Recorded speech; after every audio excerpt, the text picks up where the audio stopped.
bir valideyn kimi məni narahat edən əsas mövzulardan biri məktəblərdə baş verən hadisələrdir. Çünki mənim övladım hal-hazırda bağçadadır, məktəbə qədərinə gedir. Sentyabr ayında o 1-ci sinifə gedəcək. Mən məsələn qorxuram, narahatçılıq içindəyim.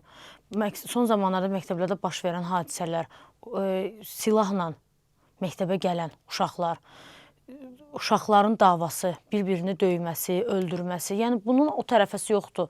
Bir uşaq silahla necə girə bilər məktəbə? Bu valideynlər evdə silahı necə saxlaya bilər? Uşaqların gözü önündə. Mən birinci ilə valideyni qınayıram, valideynləri qınayıram. Atanı da, ananı da. Korsuz, görə bilmirsiniz, görmək istəmirsiniz. Səbəb nədir?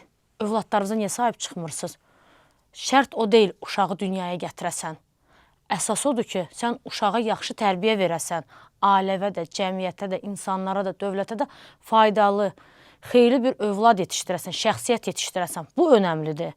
Yoxsa yox elə mən doğum, törüyüm, 4 dənə, 5 dənə, 10 dənə, 15 dənə, heç xəbərim olmaz. Bu necə böyür? Elə olmaz axı. Küçəyə atım getsin. Necə böyüyər, elə olmaz.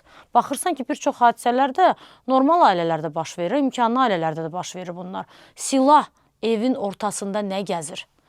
Bir ailədə uşaqların gözü önündə silah niyə olmalıdır? Bəs valideynlər, siz niyə nəzarət eləmirsiniz? Nəyə nəzarət eləyəcəksiniz? Nəyə baxacaqsınız? Nəyə baxmağa çalışırsınız? Niyə görə bilmirsiniz? Uşaqlarınıza niyə bixəbərsiz? Sosial şəbəkələrə daxil olurlar və bilmirlər ki, bu uşaqlar orada hansı proqramları izləyir və nəticədə qatil kimi yetişirlər. Sosial şəbəkə mi olsun? Sosial şəbəkələrdə olan oyunlar mı olsun? Uşaqların öz aralarında olan danışıqlar mı olsun? Valideyn birinci növbədə uşağı ilə dost olmalıdır. İlk öncə övladınla dost olmalısan.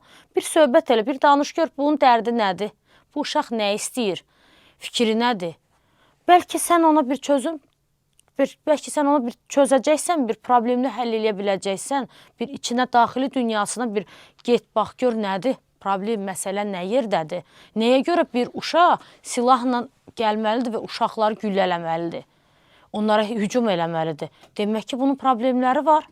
O problemlərdə sən valideyn bixəbərsən. Heç kim durduq yerdə, heç kimin üstünə silahla gedə bilməz. Mən heç vaxt heç kimi qınamıram. Amma nəzarətsiz böyüyən uşaqların valideynlərini qınayıram. Başlı başına olan uşaqların valideynlərini qınayıram. Birinci valideynləri qınayıram. O hadisəni törədən uşaqlar var. Uşaqlarla bərabər elə ən birinci valideynlər tutulmalıdır. Onlar cəzalanmalıdır. O valideynlərə səslənib nə deyərdi? Əziz valideynlər, əziz uşaqlar, ümumiyyətlə hər kəsə səslənirəm, mən bütün valideynlərə səslənirəm. Övladlarınızdan bixəbər olmayın. Övladlarınızdan xəbəriniz olsun. Bu uşaqla maraqlan. Başın qarışmasın. Şəxsi həyat lazımdır. Mən demirəm şəxsi həyat lazımdır. Amma sən bu uşağı, övladı dünyaya gətirmirsənsə, sən deməli buna sahib çıxmalısan. Onu ancaq yedizdirdim, geyindirdim deyil. Bir otur söhbət elə, bax gör bunun dərdi nədir, azarı nədir, bunun istəyi nədir, bunun fikri nədir? Bir daxilə aləminə get, bax gör nə istəyir bu uşaq? Niyə bu vəziyyətdədir? Bu niyə gedib 10 nəfəri güllələyir? Nə üçün güllələyir? Demək ki, nəsə problem var. Demək ki, bu uşaq sənə demək istədiyi bir şey var, səndən çəkinir.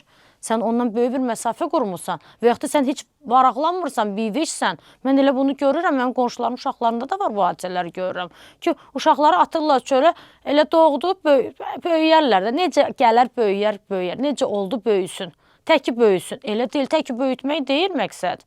Önəmli olan faydalı, xeyirli bir şəxsiyyət böyütmək, faydalı, xeyirli bir övlad böyütmək. Bir çox ölkələrdə 15 yaşına qədər olan uşaqlara internetdən istifadə qadağası qoyulub. Türkiyədə də bax, bu günlərim qoyuldu. Azərbaycanda necə? Belə bir qadağanın qoyulmasını istəyərdinmi? 15 yaşına qədər olan uşaqlara internetin qadağası qoyulması əslində bir tərəfdən də yaxşı bir fikirdir. Niyə də olmasın? Bir tərəfdən də pisdir ki, internet üzərində onlar çalışırlar. İndi məktəblərdə bilirsiniz ki, təhsil gedir. Sadəcə uşaqları nəzarətdə saxlamaq lazımdır. Müəyyən oyunlara, sosial... Hə, müəyyən oyunlara qadağa qoyulubsa, mən bunun yalnız və yalnız dəstəkçisiyəm. Nə gözəl ki, elə bir qadağa var. Çox istəyərəm ki, Azərbaycanda da o qadağa olsun. Müəyyən sosial şəbəkələr qadağan olsun uşaqlar üçün, müəyyən oyunlar var ki, onlar qadağan olsun. Mənim oğlumla oynadığı oyunlar var idi. Gördüm ki, aqressivləşir. Mən oyunların hamısını sildim. Çünki daimə nəzarətdə saxlayıram. YouTube-da izlədiyi kanallar var. Baxıram nəyi izləyir, nəyinə maraqlanır. Çünki gəlir mənə danışır. Çünki YouTube, sosial şəbəkələr və yaxud da digər oyunlar mən baxıram ki, lazımsız bir informasiyanı uşaqlara yayır. Propaganda tam başqa bir yönə gedir. Ələxüsus da ki, cinsəllik üzərində çox şeylər gedir. Ondan sonra yığışdırmışam.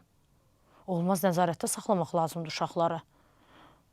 Çox təəssüf ki, çox pis bir zəmanədə yaşayırıq və mən öz övladım üçün çox narahatam. Türkiyədə belə bir şey var. 1-ci sinifdən 4-cü sinifə qədər, 5-ci sinifdən 9-a qədər, 9-dan 11-ə qədər korpuslar ayrıdır. Mən çox istəyərdim ki, bizim dövlətimiz də korpuslara ayırsın. Balacalar balacalarla oxusun, orta ilə, böyüklər böyüklərlə. Böyüklərlə balacalar eyni məktəbdə oxumalı deyillər. Eyni ayaq yoluna getməli deyillər. Mən axı məktəbdə deyiləm, mən ona nəzarət eləyim.